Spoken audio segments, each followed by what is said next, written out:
Welcome everyone to this preview of the magic and alchemy of the Behenian Stars. I'm Cayelin Castell here with Erik Roth, and we are so excited to bring this information to you because the Behenian Stars are the stars of the ancient alchemists. They are the magical stars, and all the stars are magical in their own way, but these are the ones that they most focused on. And so basically the ancient alchemists operated from the awareness that under certain celestial influences, magic was more likely to occur, especially when worked with consciously, as stated by Cornelius Agrippa in his book, Three Books of Occult Philosophy. And this is a quote directly from Cornelius saying, "Magicians affirm that images, seals, and rings being opportunely framed under a certain constellation, some wonderful thing may be received." And so this is what this whole course is all about. How are we going to tap into this magic and what has been understood and how we can understand it now? So Erik, take it away. Yeah, thank you, Cayelin. The Behenian Stars. Here's the 15 stars that we'll be focusing on in this webinar series. There's actually a 16th because there are some circles that use the star Polaris in this work. So we have Algorab, Spica, Arcturus, Alcade, also Polaris. Alcade's in the constellation of the Great Bear or some major, but it's also part of the Big Dipper. Alphecca, Antares, the heart of the Scorpion, Vega, Deneb Algeti, Aldebaran, Pleiades, Algol, Capella, famous star Sirian, Procyon or Procyon, however one desires to pronounce that, Regulus, and those are the 15 plus one. And we may end up referring to other stars during the series, but these are the 15 that are in the Three Books of Occult Philosophy by Agrippa, and and he gets that from the material from Hermes Trismegistus many centuries prior to that. Beautiful. And you're going to tell us about Procyon or Procyon. Procyon or One Procyon. of those stars you can pronounce a lot of different ways, probably. Yeah, this is just a preview of like what we're going to talk about, a little snippet of information about this particular star, which is hangs out with the big dog, or the Sirius Canis Minor or Canis Major, which both can be seen in most of the Earth. Most of the skies can see these two constellations, but this was projected and looked at as a small dog figure that, with the larger dog, hailed the constellation Orion, one of the most recognizable figures in the night sky. So this little dog has been a companion to many gods and goddesses and other mythological figures across the globe. Procyon was known as a scepter of Bel from Babylon, and Anticanus from ancient Greece, meaning before the dog. Ante meaning before, and Canis or Canis meaning the dog.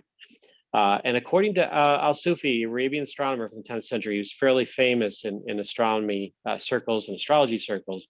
This star, along with Sirius, were sisters. So there was a feminine, sort of a energetically feminine a placement with this star, with Sirius at one time, who wept when their brother Canopus, another star, killed Rigel and fled to the south, as Sirius followed Canopus down the Milky Way. So there's a whole story that's wrapped around that, which is, I think, pretty profound.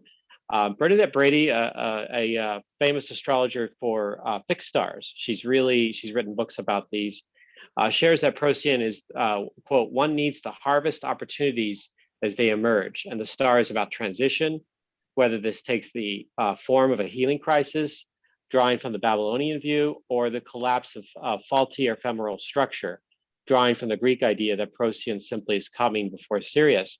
So it depends on, you can draw in that information from these books, and they draw from ancient authors, and then connect it into what is coming in today and forming new ways of how that affects you and the community in, symbolically, psychologically, spiritually speaking, magically speaking, and what we're all connected to here. So Procyon is a powerful star that I'm sure many that have gone out in the night sky may have seen it and not actually realize that that's what they were looking at.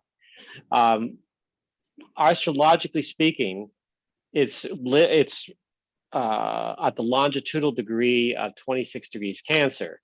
So it's in the sacred part of the sacred hoop of stars with Sirius and Orion and the twins, Pollux and Castor, and the Aldebaran and Pleiades. All these stars is part of that special ring, and it's the most vibrant, most visible one that most people can identify with. The magical stone, gemstone associated with is agate, and the plant listed by Agrippa is listed as the water buttercup. So these are actually things that ancient alchemists worked with to draw in energy to do alchemy with. And so this is something that actually I'm going to be practicing with in the coming months myself, is creating like even a talisman or experimenting with that for my own personal ceremony that you can, a person can do for their altar if they want to do it, and each person bringing ceremony. These are kinds of things and ideas that a person can do. And there's a great book that I'm reading for the first time, and by the time the series starts, I'll probably be already read it. But Star Walking by Paige Bryant. Yes. It's a magical book, and I fully recommend that book to everyone in this series. Yeah, I've had that book for years. I totally love it. And also just a little piece here is this is the symbol or Yes. that you can make sigils and talismans and different things to really bring that star energy in. So we're going to be exploring all of that when we look at this. And basically we're going to have a time to explore each of these stars and their unique magic and how we can more consciously connect with that when the planets, especially like you have natal planets with that star or you have transiting planets with that star, how we can tap into that energy because we're connected to all of it. Some we just may have a stronger connection to.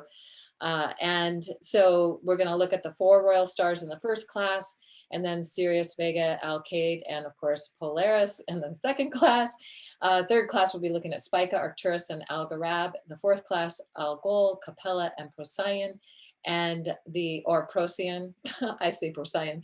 Class 5 is Alphecca, Algorab, and the Pleiades. And then we're going to wrap up and do Q&A for the last class. And we are so excited to share this information with you.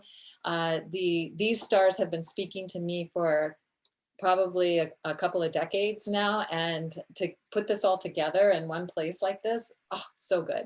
So hopefully you'll feel inspired to join us. And if you do, go to mystaralchemy.com. You can get more details about this magical offering and when the classes are starting and how you can sign up.